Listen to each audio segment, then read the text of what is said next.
Hello दोस्तों। कुछ दिन पहले एक कमेंट आया था कि एनसीसी के बारे में बताइए। तो आज मैं इस वीडियो में आपको पूरी डिटेल में एनसीसी के बारे में बताऊंगा। जीबीयू में एनसीसी का पूरा क्या प्रोसेस रहता है, आप कैसे वहां पर सिलेक्शन ले सकते हैं। तो मैं आपको पहले ये बता देता हूं कि पूरी वीडियो में हम किस किस पॉइंट्स पर बात करेंगे। अगर आप जीबीयू में नए स्टूडेंट हैं तो ये वीडियो आपको देखना ही चाहिए। एक बहुत बड़ी अपॉर्चुनिटी आप एडमिशन लेते ही पकड़ सकते हैं, नहीं तो आपके हाथों से निकल जाएगी और फिर आप कुछ नहीं कर पाओगे। तो चलिए देखते हैं कि इस वीडियो में हम क्या क्या पॉइंट्स देखेंगे। तो सबसे पहला पॉइंट कि नोटिस कब आता है, हमें कैसे पता चलेगा कि एनसीसी का सिलेक्शन हो रहा है जीबीयू में। दूसरा पॉइंट कि डॉक्यूमेंट्स क्या क्या लगते हैं। तीसरा, सिलेक्शन प्रोसेस क्या रहता है, फिजिकल में क्या क्या काम कराया जाता है, कौन सी एक्टिविटीज कराई जाती हैं, और क्या कोई रिटन एग्जाम लिया जाता है, और क्या लड़के और लड़कियों के लिए अलग अलग बैच बनते हैं, एक ही बैच बनता है, इस बारे में बात करेंगे। और इसमें हम ये देखेंगे कि बच्चे क्या गलती करते हैं कि वो सिलेक्शन नहीं ले पाते। और सबसे आखिर में मैं आपको इसके बेनिफिट्स बताऊंगा, आप जरूर देखिएगा बेनिफिट्स, आपको मोटिवेशन मिलेगा। तो चलिए अब बात करते हैं कि एनसीसी का नोटिस कब आता है और हमें कहाँ मिलेगा। तो एनसीसी का नोटिस मिड सितंबर तक आ जाता है। आपकी पढ़ाई अगस्त में शुरू होती है और मिड सितंबर तक आपको एनसीसी का नोटिस देखने के लिए मिल जाएगा। और आपको इस नोटिस की जानकारी सिर्फ दो ही जगह से मिल सकती है। सबसे पहला, जो आपके हॉस्टल का नोटिस बोर्ड है उस पर एनसीसी का नोटिस लगा दिया जाता है कि किस तारीख को लड़कों के लिए और किस तारीख को लड़कियों के लिए, किस टाइम पीरियड में आपको सिलेक्शन के लिए कहाँ जाना है, वेन्यू के साथ आपको वहाँ पर चिपका हुआ मिलेगा।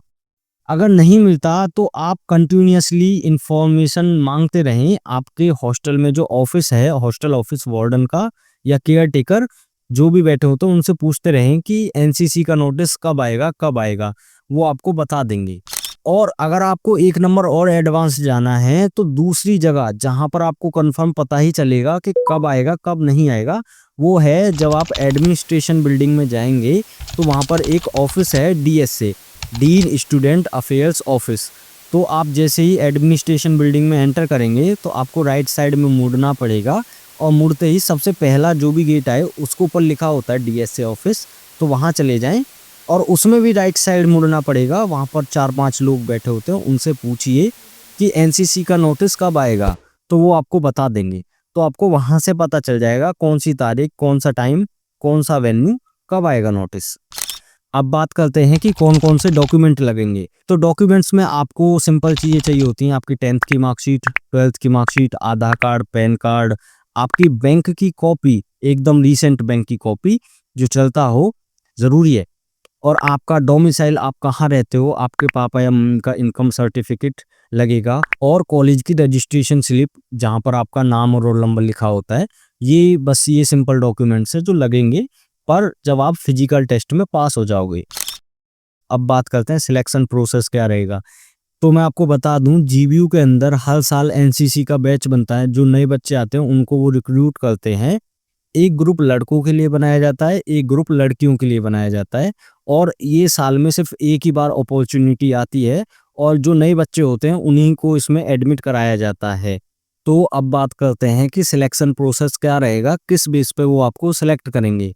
तो सबसे पहले मैं आपको बता दूं कि इसमें कोई भी रिटन एग्जाम नहीं होता है, आपका फिजिकल टेस्ट होगा, उसी के बेस पे आपको सिलेक्ट किया जाएगा। तो बात करते हैं कि फिजिकल टेस्ट में क्या क्या कराया जाएगा। ये लड़के और लड़कियों के लिए अलग अलग होता है, मुझे लड़कियों का नहीं पता पर मैं एक अंदाजे से आपको बता दूंगा।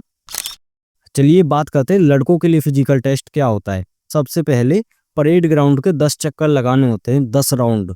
इंस्ट्रक्टर कहता है कि ये आपका वार्म अप है, 10 राउंड लगाइए और आप वार्म अप हो जाओगे। जब आपका वार्म अप हो जाएगा देन आपको जो इंस्ट्रक्टर होगा वो आपको पुशअप्स लगवाएगा, और कम से कम 30 पुशअप्स आपसे लगवाए जाते हैं। बहुत बड़ा ग्राउंड है, सबको ले डाउन कर दिया जाता है, और इंस्ट्रक्टर इंस्ट्रक्ट करेगा, आपको बताएगा कि कब आपको ऊपर होना है, कब आपको नीचे होना है, अप डाउन, अप डाउन। और इसमें इंस्ट्रक्टर क्या करता है कि वो अप बोलकर रुक जाएगा, तो फिर आपको अप ही रहना है जब तक वो डाउन ना बोले, और अगर उसने बोला डाउन तो आपको डाउन ही रहना है। और इस टाइम पे इंस्ट्रक्टर चारों तरफ घूमता रहेगा और आपको देखता रहेगा कौन बच्चा चीटिंग कर रहा है, नीचे लेटा है या फिर सही से नहीं कर पा रहा है। तो वो उसको छटनी करता रहेगा कि बेटा आप घर जाइए। तो 30 पुशअप ज़्यादा बड़ी बात नहीं है, लेकिन इंस्ट्रक्टर इस हिसाब से आपसे 30 पुशअप कराएगा कि आप एकदम थक के जा पड़ोगे।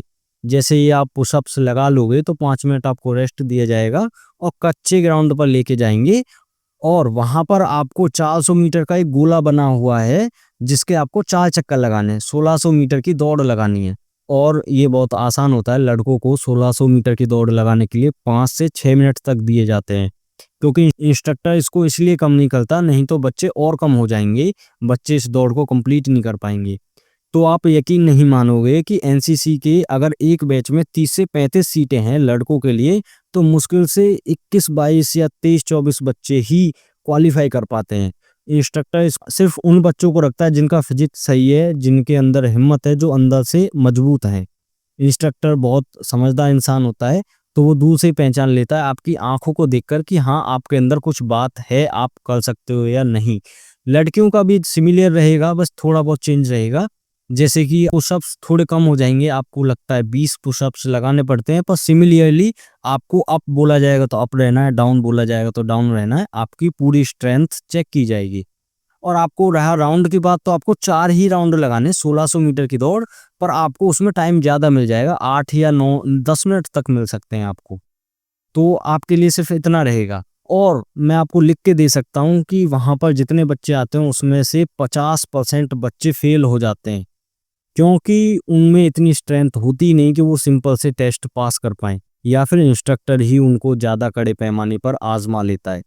तो सबसे इम्पोर्टेंट पॉइंट, तो सबसे पहली गलती होती है, बेसिकली हम इसे गलती भी नहीं कह सकते, बच्चों को बहुत लेट से पता चलता है कि उनका टेस्ट कब है, आपको कब फिजिकल देने जाना है।